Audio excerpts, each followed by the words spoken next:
आका काय रे पोरा, मला लय भूक लागली रे आका. अरे पोरा 3 दिवस झाले आपण तिकडून इकडे आलो.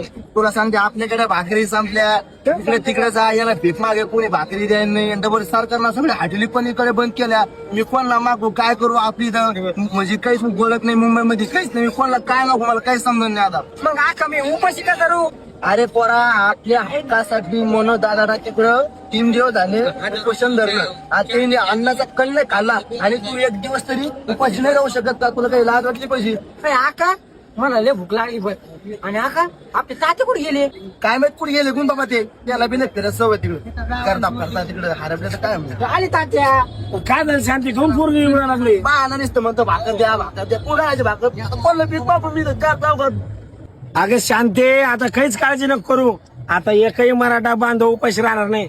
अख्ख्या मुंबईला पुरून उरेल एवढं अन्नदान आपल्या मराठा बांधवांनी मुंबईमध्ये आणलेलं आहे. वायू खरंच. हा चल, आता आपलं पोरग सुद्धा उपाशी राहणार नाही. चला चला लवकर. चला उठा हो तात्या खरंच. चाल उठ उठ. चला हे बघा किती मोठे भाकरी भाजी लोणचं घ्यायचं आणलं बघा.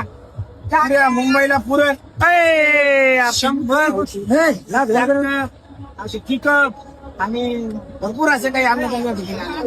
अरे आका आका भाजी भाकर घ्यायचा खायचा. घे बघा घे. याला बाजरी द्या आणि भाकर द्यायची असते. आता पोट भरून खाय. तात्या मग किती भाकरी बनल्या? अरे हे आपले मराठा बांधवाचं आपल्यावर असलेलं प्रेम आहे. चला खा आता पटपट भाकरी. रमान सावधारी जीव तुझ्या